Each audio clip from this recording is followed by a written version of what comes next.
And just another question, David. I mean, earlier today when we were in Portobello Road, you approached those girls, and I mean, I said to you, "Oh, go in there, get the number and everything," and and you didn't take that approach, and you didn't go for that. And I mean, obviously, you're going to see them tonight, but most of the time, you're not going to randomly meet girls who are going to the same place you are, that particular evening. So, obviously, getting the phone number is essential. Otherwise, you're not going to meet up with them and coordinate your activities. So isn't it about getting the number at the end of the day? Because how can you meet these people again? Don't go in with the objection of getting the number because you don't know who they are. Because then you're saying to yourself, "I'm desperate. I want a phone number." What you're doing is you're giving your power away. You go in there saying, "I'm the person that you need to get to know."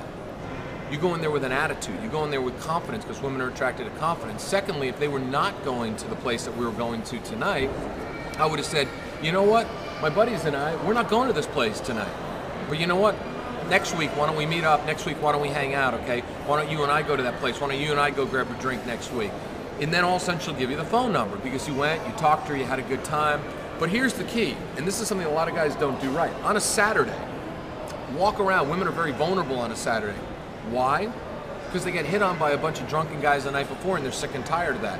So they want to do something different that night. They're going out with some girlfriends. So instead of like trying to go get a phone number, why don't you say, "Hey, what are you and your friends doing tonight?" And she'll say, "Well, we're going to go to," what was the name of that bar? The Sanderson, was it? Yeah, the Sanderson. Wow, that's so funny. My buddies and I are going there too. I said, "Why don't we all just meet up and have a good time? You love my friends. They're really cool. My friends are actually good looking." "Oh my God, I sound like a woman. All my friends are good looking." Make fun of them because all women say all their friends are attractive, right? Yeah. And they'll be like, "Oh, cool, we'll get the whole group together." So then you go in there, not only are you meeting the girl that you already know, you're meeting 6 of their friends, and they'll text their friends during the course of the day, and they'll say, "I met this really cool guy. He came in there. We talked about a lot of different things. Remember, we talked about car insurance. We talked about dating. We talked about, guys that are rich that try to buy women. We had a good conversation." So she's going to text her friends, and by the end of the day, you're going to become this story. You're going to become a legend, right? Instead of you high-fiving your friends, she's texting her friends, and they're all basically excited to meet you. "Oh my God, you were the guys that walked in. Was your friend really going to put lip gloss on?" "No, my friend was going to put lip gloss on. My other friend was going to put lip gloss on." Whatever it is, whatever the funny story is, you've got something already there, and you got momentum already built in.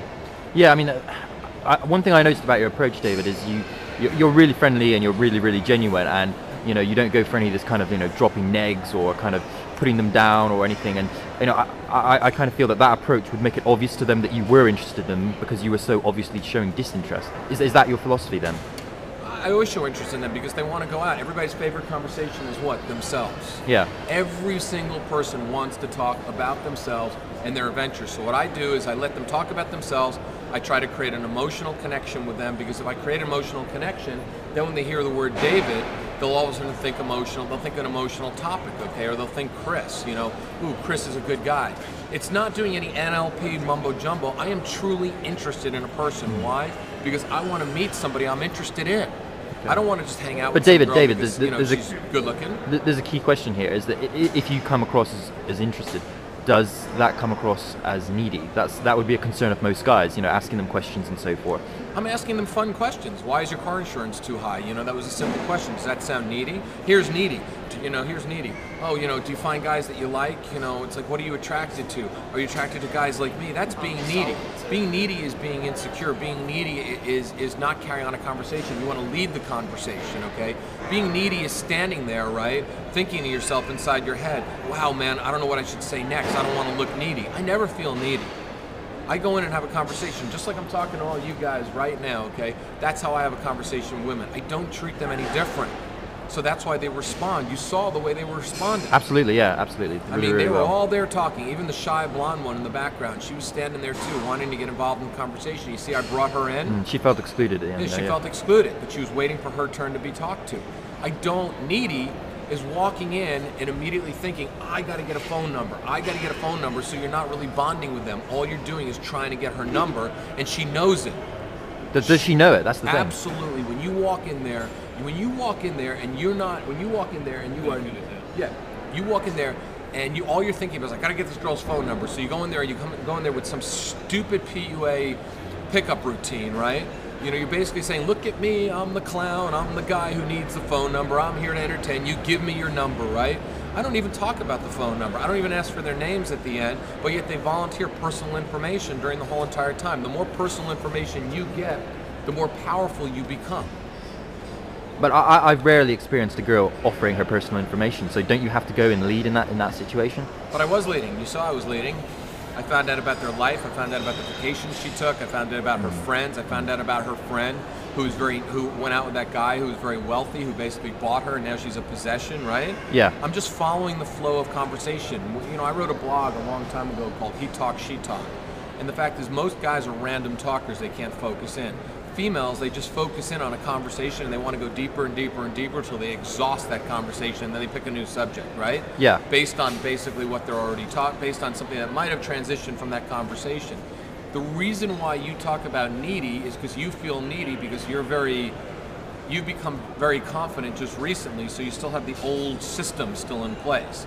So you're like in turmoil right now, thinking to yourself, man, it's like, God, am I looking needy? Am I looking this? I don't ever think about how I'm looking. I just think about how much fun I'm having. Because we all go out. We're going to go out for the next couple hours. We're going to walk around London. We're going to go to, maybe we'll go to Spitalfields, maybe we'll go to Soho.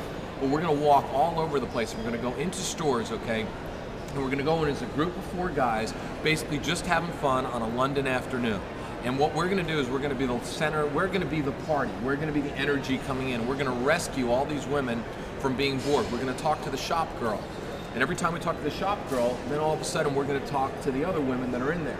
And what a lot of guys don't do is they don't talk to the shop girl. They just want, I'm only going to talk to the pretty girl today. You talk to every single girl, because all of a sudden, okay, the next time you go into that store, all of a sudden, okay, the girl that you know, you walk up and go, hey Mary, how are you? Hey David, great. And all of a sudden the girl that's shopping there, boom, she just wants to hang out with you too.